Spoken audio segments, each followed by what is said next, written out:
So the Federal Reserve came out recently and said, I plan on inflicting pain on households and businesses. Well, they sure meant it. And that's what we're going to talk about in today's videos. So what I go do every day is I go over the headlines to make sure you guys understand what the economic basically calendar looks like. Thus, what are we seeing within that data that should be affecting real estate, especially the mortgage piece of this puzzle? So in today's news, what we're looking at right here is bond yields just rose to on the 2-year Treasury, hitting 3.85 on higher Fed rate expectations. So now what they're saying is maybe the Federal Reserve, instead of next week increasing rates 0.75%, maybe they're going to increase them 1 full percent. Now, why does that matter? Well, it matters to you and me because thus, in a roundabout way, mortgage rates are going to continuing to go up and up and up.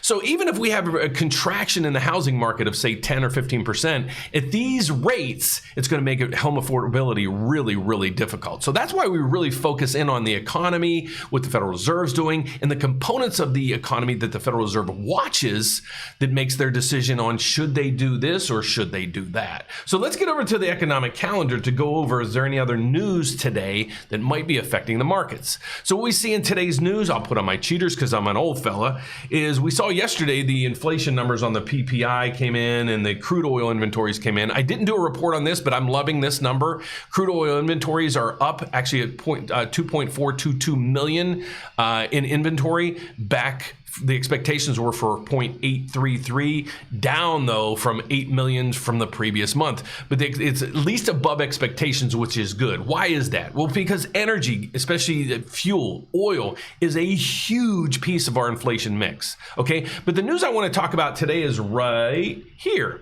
We see core retail sales, actually they're starting to come down, which is good news. We need people to stop spending. Okay, that's what's driving up the prices. We have a finite amount of supply, but as people buy more and more and more, it drives up the prices.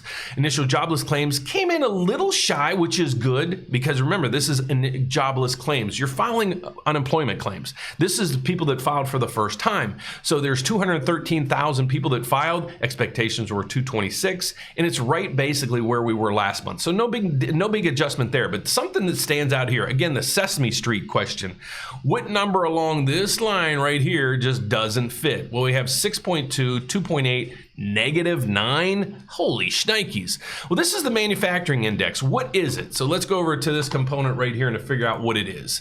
The Philly Fed said it currently generates activity index slump to a -9.9 in September from a positive 6.2 in August. So now just let's take that for its context. We know manufacturing are starting to really come down in this number. It's 15 points difference. So it went from a positive 6 to a -9. I don't care if you really understand the number or not, it's a dramatic drive down. So what's going to happen, or what's my thought? Well, if you're having in the manufacturing numbers starting to really contract, do the companies need as many workers as they have?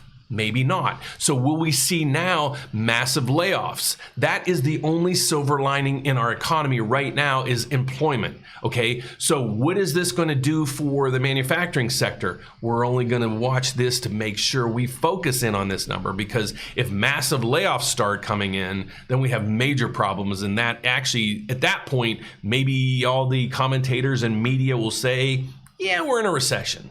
So that's the number that we're watching right now. And the expectations are for this number to continue to contract because of what the Federal Reserve is doing. So now, why are you really here? Well, you're here for mortgage rates. So let's go over to where mortgage rates are today. So right here, we're going to see where mortgage rates ended yesterday. It's too early in the morning for mortgage rates to be published yet. So this is where mortgage rates basically ended yesterday. I'm expecting things to kind of be flat from here to next week when the Federal Reserve has their meeting, unless the mainstream media starts really coming out there pumping, just all kind of things. That's why you need to watch my channel where I give you the facts and why what's happening is happening and if it's good or bad for our economy. So here's where we have mortgage rates. These are not my rates. These are not any individual lender's rates. These are national averages posted by Mortgage News Daily. You can see on your screen the top 6 products that most people use when they're buying a property. And you're going to see there right now on the 30-year fixed, we only trickled up 0.02. You're probably not even going to see that in rates because rates actually go in eighths. So they're going to go at 6.25, 6.375, and so forth. So you don't have to understand that part of them. I'm just telling you, rates don't really go at 6.3 or so forth. They actually go in increments of eighths. So we're really seeing no adjustments in the 30-year fixed here. Basically, we're seeing no adjustments all the way across the board, which is good news. But based on the news we have so far today, what do we see in the MBS market? Why? This is our crystal ball in where mortgage rates are going or where they're going to get posted today. And I also monitor this on a daily basis all throughout the day, because this is actually telling me what mortgage rates are doing, basically tick by tick by tick, kind of like a stock ticker. So what you're seeing on your screen right now is the price of a mortgage-backed security bond. In my video that I did yesterday, you could check out right here, I explained this and I explained a whole bunch of other things that you might find really informative. But what you need to take out of this is basically this analogy.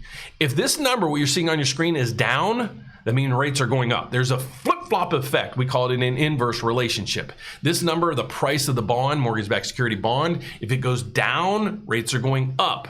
If this number goes up, rates are coming down. Do you see much down or up in the graph that you're seeing here? We had a nice little blip down through here. That was about it. It's been a free fall ever since we basically started the year. So my name is Dan Frio. If you'd like to find out more about me and my team, all I need you to do is go to therateupdate.com. We would love to be able to help you. And please check us out on podcast. Wherever you get your podcast from, please just do a search of Dan Frio and you're going to see the mortgage update with Dan Frio. Check it out. I think you're going to like it. It has my data that I have on YouTube, plus much, much more. So thanks for watching, guys. God bless. I'll see you tomorrow. Bye-bye.